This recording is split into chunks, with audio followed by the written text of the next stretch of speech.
Christopher, your South Florida yacht expert. And today we're talking about inlets, those channels that go from inland water to the ocean. Specifically the inlets here in Southeast Florida, ranging from northern Palm Beach County to Key Biscayne. We're also going to cover some key safety techniques and the best way to navigate inlets that apply to pretty much any inlet in the United States. From northern Palm Beach County, Jupiter Inlet, to south of Key Biscayne. And out of those 9 inlets, only 5 are maintained, marked with navigation buoys, and continually dredged by the United States Coast Guard, and therefore declared safe for passage. 4 of those inlets, although they have extensive boat traffic, are not maintained by the Coast Guard, are not declared safe for passage, and quite frankly, in certain conditions, can be very dangerous. For most recreational boaters, traversing an inlet is the most dangerous waters you will navigate on anytime you operate your recreational boat. So we're going to start with a few high-level safety considerations for any inlet anywhere, and then we're going to do a rundown of all 9 inlets from Jupiter Inlet to Key Biscayne. So the first thing to understand about navigating any inlet anywhere in the United States is it is potentially the most dangerous waterway you will navigate your recreational boat through. So the first thing you need to do is inform everyone on your boat, we're going to be going through an inlet. Everyone needs to be in a safe position, and a safe position means at the helm or behind the helm. The bow of the boat is the most dangerous place to ride. It's the most susceptible to up and down motion, and should water come over the bow in a dangerous situation, it's the way people get hurt. So, step 1, make sure all your passengers know we're going to be traversing a dangerous, potentially dangerous inlet, and everyone needs to be in a safe position on board your boat. Accidents and problems happen in inlets when you go either too fast or too slow. The best and safest way to operate your boat in an inlet is what I call the snowplow position. So all of you are familiar with, in a powerboat, as you're getting up on plane, before you get on plane, that boat is riding bow high and creating a big, huge wake behind it. It's inefficient, it's not where you want to operate your boat normally, but in an inlet, it is the safest orientation for your boat. You want your boat dug in, creating a huge wake with the bow towards the sky. Because now waves can't come over the bow, and in the case of Jupiter Inlet, when we're traversing that standing swell, water's moving, but the swell's not moving, we come up over the swell and back down the other side, keeping our bow towards the sky at all times. If we blast over that swell, when we come down the other side, the bow of our boat is going underwater, and we are in serious, serious trouble. So slow and steady, bow towards the sky, up over that standing swell.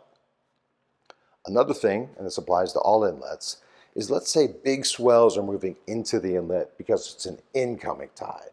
So there's no outgoing tide fighting those swells.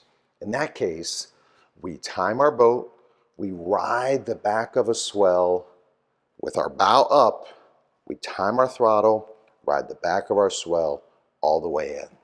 You never want to blast in at full speed, because if you go over a steep swell, when you come down the other side, you are going to be in trouble. A few more factors that apply to any inlet. Many of these 9 inlets can range from lake calm to scary dangerous. And there's a lot of factors that affect that, but the primary factor that makes an inlet dangerous or not is when you have an outgoing tide and you have a huge amount of water rushing out through a narrow passage, creating very swift currents, and those swift currents are colliding with an incoming swell from the ocean.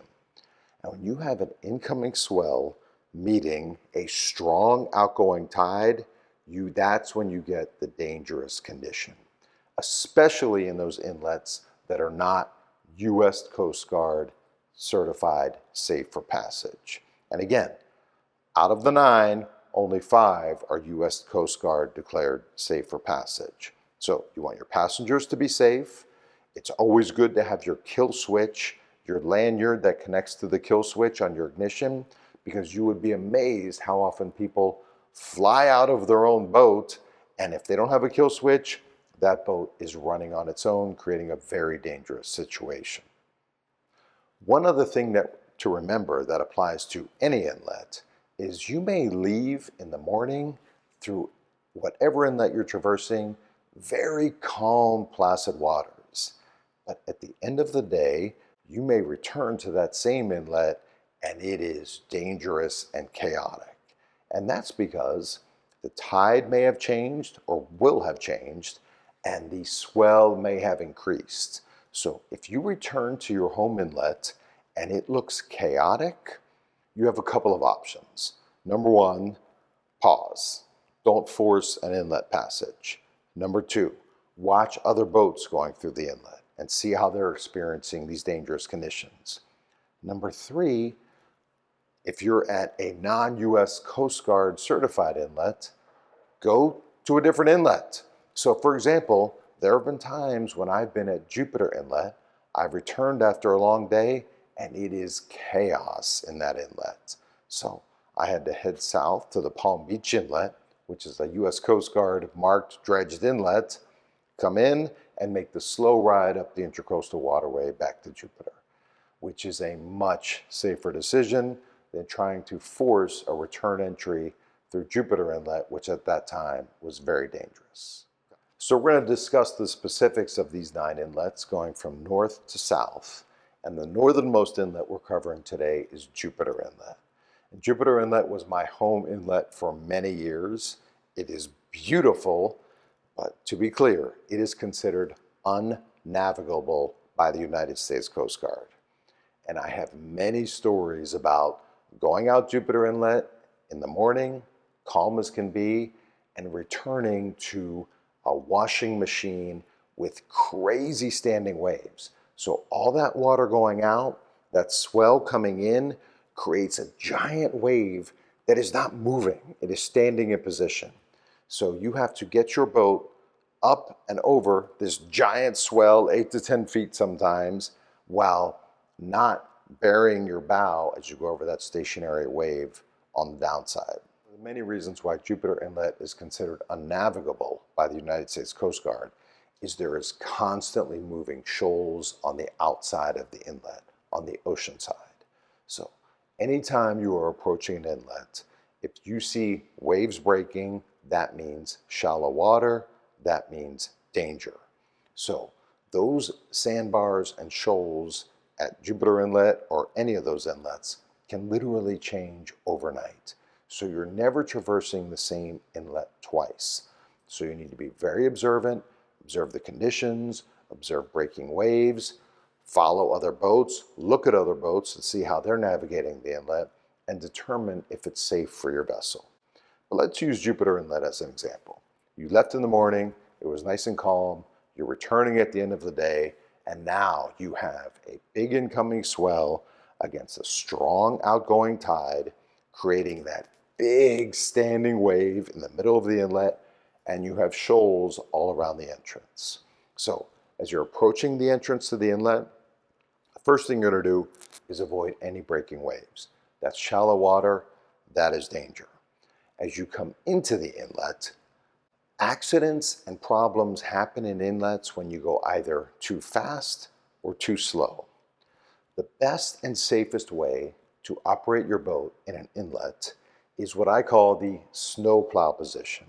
So all of you are familiar with, in a powerboat, as you're getting up on plane, before you get on plane, that boat is riding bow high and creating a big, huge wake behind it. It's inefficient, it's not where you want to operate your boat normally, but in an inlet, it is the safest orientation for your boat.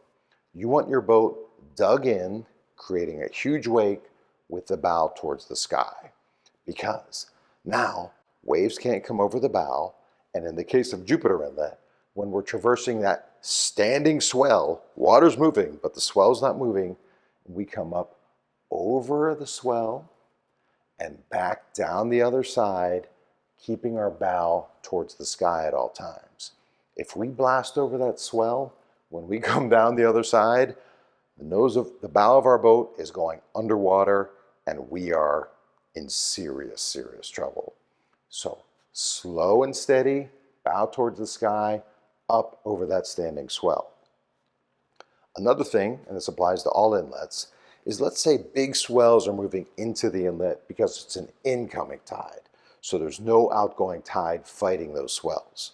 In that case, we time our boat, we ride the back of a swell with our bow up, we time our throttle, ride the back of our swell all the way in. Heading south in Palm Beach County, as we go from Jupiter Inlet, the next inlet going south is the Palm Beach Inlet, which separates Singer Island and Palm Beach. Now, Palm Beach Inlet is a very safe inlet. U.S. Coast Guard maintained, certified, clear markings, and used by very large boats and ships at the Port of Palm Beach. Hard to get in trouble at Palm Beach Inlet. That is a great option. Be safe, be alert, make sure your passengers are in these safe positions on your boat, but it's hard to get in trouble in that inlet because it's deep, wide, so you don't get those big swells, you don't get that washing machine effect in Palm Beach Inlet. Whenever possible, use a U.S. Coast Guard inlet like Palm Beach Inlet. As we go south in Palm Beach County, the next inlet we encounter is Boynton Beach Inlet. And Boynton Beach Inlet is not even designed for boats. It's designed for water flow or other factors, but it is a narrow concrete portal between the bay and the ocean, and it is always sketchy.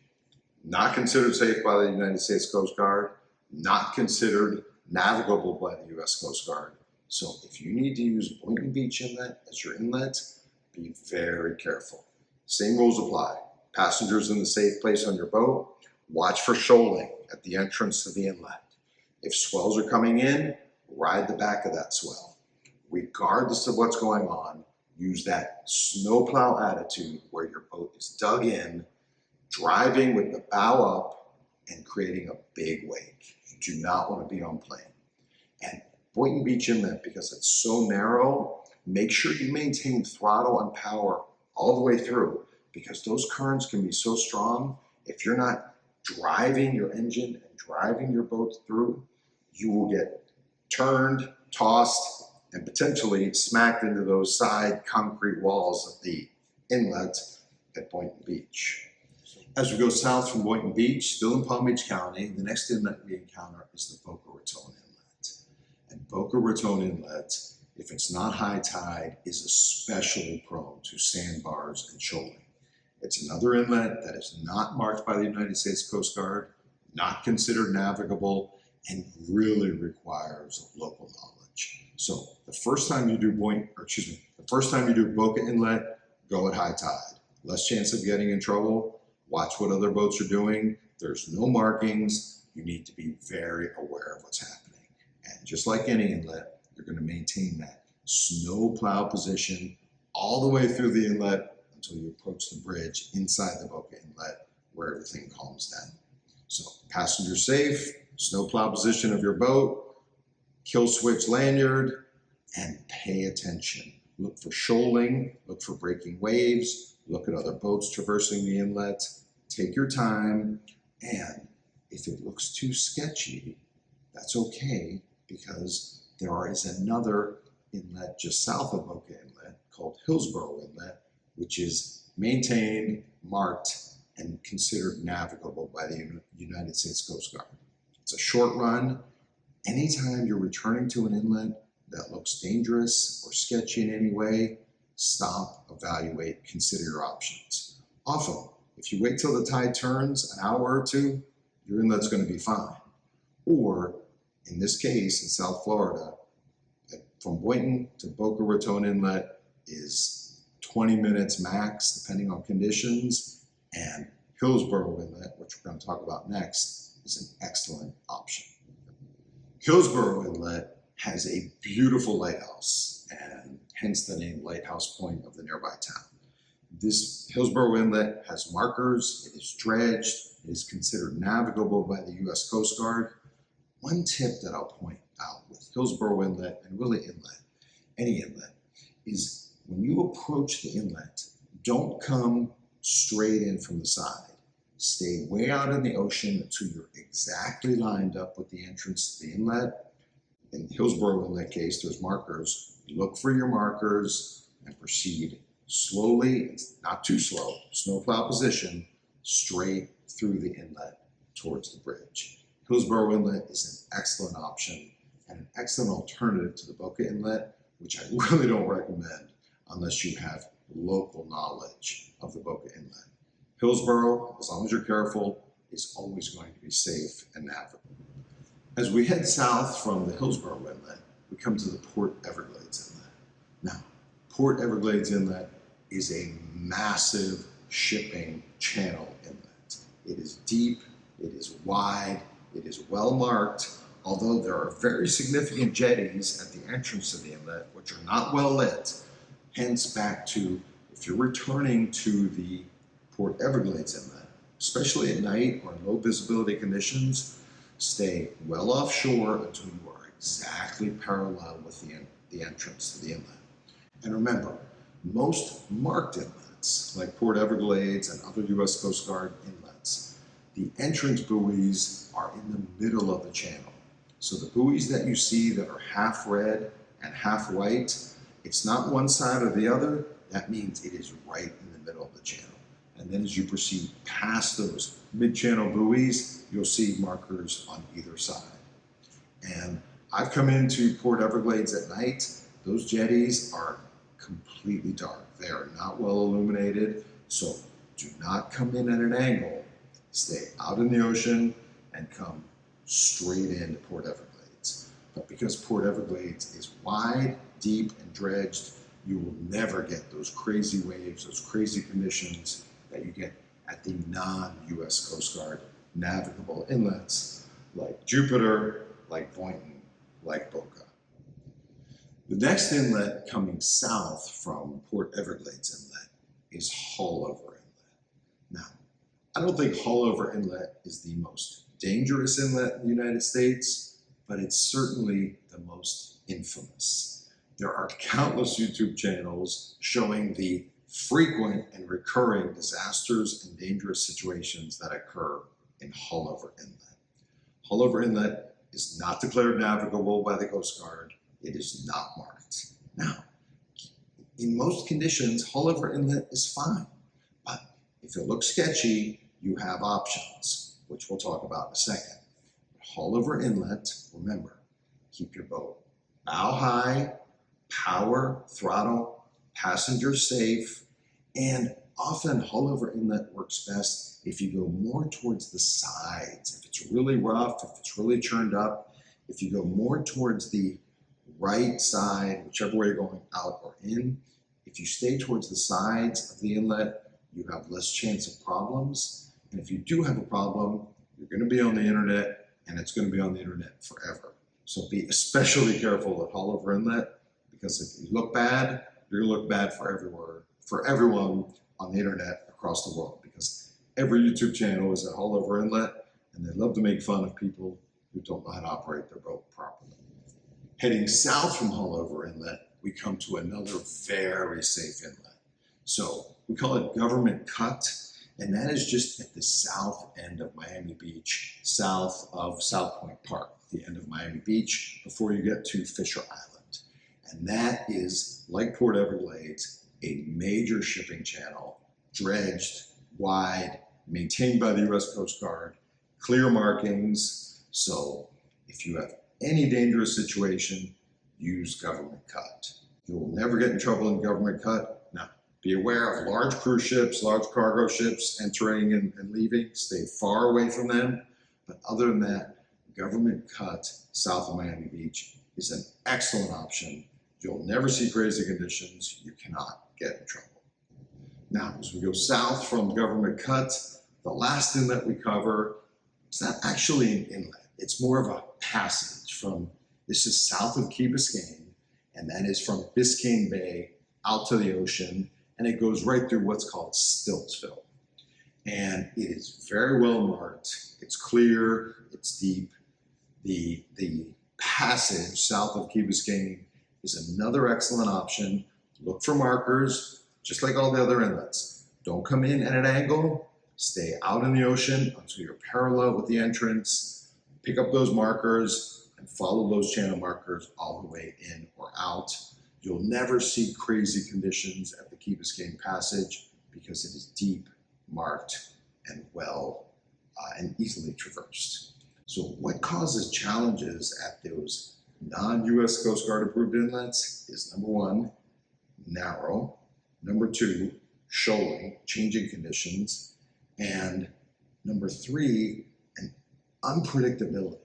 So as shoals are moving, waves are moving, narrow passages with huge amounts of water going through, and that applies to places like Hullover, Boynton, Boca, Jupiter. Under certain conditions, those inlets can be incredibly dangerous. Don't force it. Either take your time, wait for conditions to change, or go to one of the other safer inlets, of which we're fortunate to have several here in South Florida. So this is Christopher, your yacht expert. Just giving you some high-level overview of our Southeast Florida inlets, the ones that are declared safe for navigation, the ones that aren't, and how you should consider and address the circumstances on each one. Thank you.